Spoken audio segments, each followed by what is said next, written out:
soal respirasi dan sirkulasi pada reptil ya. Jadi, reptil itu dia tidak seperti amfibi ya. Jadi kalau amfibi, kita sekalian review. Nah, kalau amfibi, dia itu bisa bernafas ada dua mode kan. Ada respirasi kutaneus atau dia bernafas via kulitnya. Dan juga ada respirasi bukal atau respirasi menggunakan paru-paru dibantu dengan rongga mulut di sini. Jadi ya respirasinya yang menelan udara itu ya. Gitu. Tapi kalau reptil, dia itu respirasinya itu pakai paru-paru doang ya, jadi kurang lebih sama kayak kita, sama kayak mamalia gitu. Dan prosesnya itu kurang lebih kayak yang ada di diagram ini nih. Jadi pertama itu ketika dia mau narik nafas, di sini otot-otot antar tulang rusuknya itu dia bakal berkontraksi kan. Di sini dia bakal mengembang gitu. Dia bakal kontraksi di sini, sedangkan otot perutnya itu relaksasi. Nah, kontraksi otot-otot antar tulang rusuk ini dia juga membantu diafragma berkontraksi. Jadi diafragmanya itu ditarik ke bawah di sini.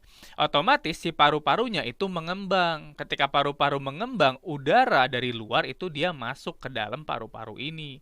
Jadi ini saya gambar si udaranya itu dia masuk ke dalam kan, dalam paru-paru sini. Gitu. Nah, itu adalah yang terjadi ketika proses dia narik nafas atau inspirasi.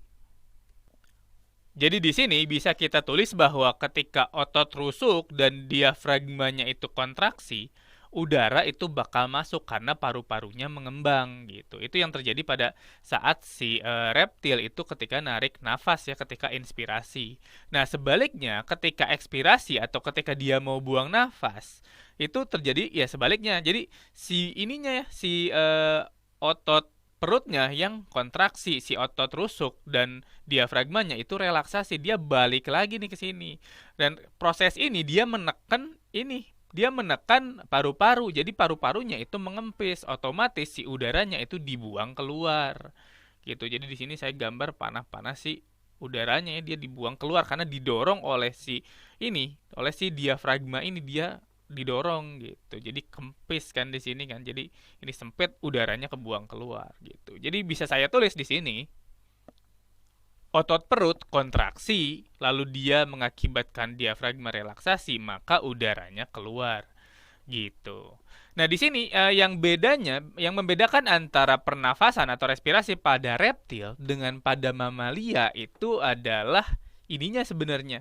Jadi hubungan antara otot rusuk dan otot perut dengan tungkainya ya, baik itu tungkai depan maupun tungkai belakang. Jadi gini, pernah nggak ngamatin kalau misalnya kadal atau katakanlah yang gampang cicak di rumah nih di dinding, terus dia lagi lari, pernah nggak coba lihat? Nah, ketika dia lari, cicak itu dia bisa lari, tapi bentar. Abis itu dia berhenti, diem gitu berhenti. Abis itu dia bisa lari lagi, tapi larinya cuma bentar. Abis itu berhenti lagi. Jadi gitu ya polanya adalah lari, berhenti, lari, berhenti, lari, berhenti. Nah, kenapa cicak itu kayak gitu? Apakah dia malas? Apakah dia nggak mau lari? Nggak ya. Jadi yang mengakibatkan si cicak atau kada lain atau reptil lain itu bergeraknya itu begitu polanya, jadi lari bentar berhenti, lari bentar berhenti, adalah karena ini nih, si otot ini, otot perut dan otot rusuk itu dia nyambung sama otot yang menggerakkan kaki depan sama kaki belakangnya.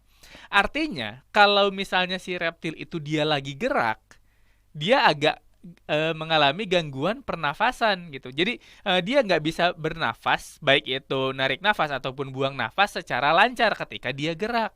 Karena otot yang dipakai buat nafas itu otot yang sama dengan otot yang dipakai buat gerak. Jadi dia itu cuma bisa dua pilihan kan. Kalau dia lagi gerak, nafasnya lambat. Kalau dia lagi nafasnya cepat, dia geraknya lambat gitu. Makanya ya kita bisa lihat pola itu ketika dia bergerak, ketika dia lari. Lari cepat terus berhenti, lari cepat berhenti. Gitu. Jadi ribet ya kalau misalnya nafas versi reptil tuh ribet sebenarnya karena dia susah buat nafas sambil gerak gitu. Nggak kayak orang kan, orang bisa ngobrol sambil jalan gitu. Orang bisa nafas sambil jalan, nggak ada masalah kan. Gitu. Nah, itu adalah keterbatasan dari respirasi pada reptil walaupun dia udah pakai paru-paru sama kayak mamalia. Gitu. Oke, untuk respirasi bakal saya cut sampai sini. Selanjutnya itu kita bakal bahas dikit soal sirkulasinya ya.